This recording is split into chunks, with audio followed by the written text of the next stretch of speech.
Assalamualaikum warahmatullahi wabarakatuh. Rahayu, rahayu, rahayu. Kagem sedulurku kabeh. Mawerna-werna weton kelahirane manungsa uga mawerna-werna kodam pendamping saben-saben weton. Dek wingi wis tak jelasne kodam pendamping saka masing-masing weton. Dulur-dulurku kabeh sing ketinggalan informasi, ojo lali di like, di subscribe channel YouTube Sinoman Jawa.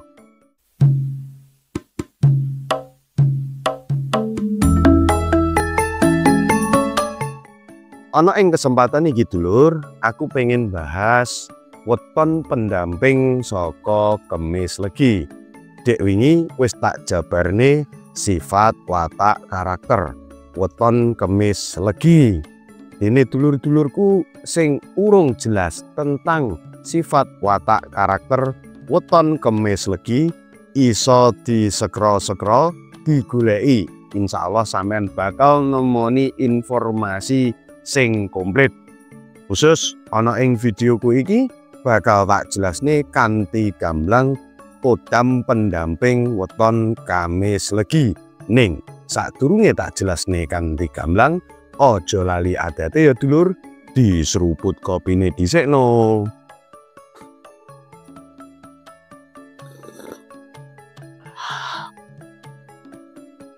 Weton Kemis Legi didampingi kodam macan ireng utawa lek ngarani macan kumbang. Dene fungsi saka pendamping weton Kemis Legi macan kumbang garakne karakter weton Kemis Legi iki seneng dhewean. Di samping itu, weton Kemis Legi juga memiliki sifat yang berani dalam segala hal. Misalnya ngene, yen dheweke iki usaha, dheweke berani mengambil resiko krana dinaungi kodam pendamping macan kumbang.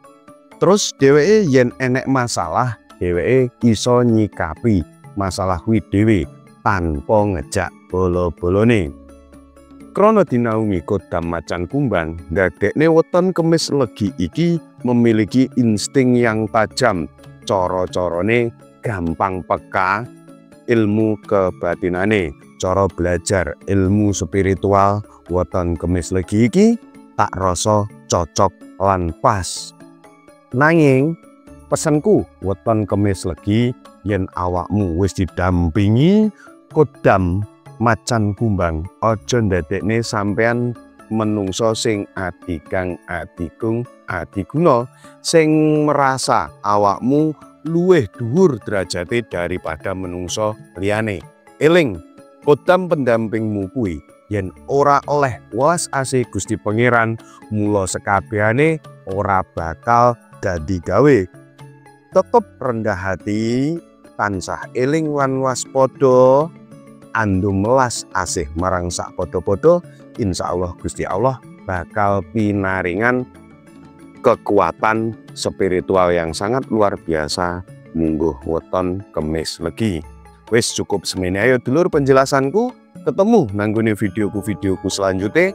Assalamualaikum warahmatullahi wabarakatuh. Rahayu, rahayu, rahayu. Kagem sedulurku kabeh.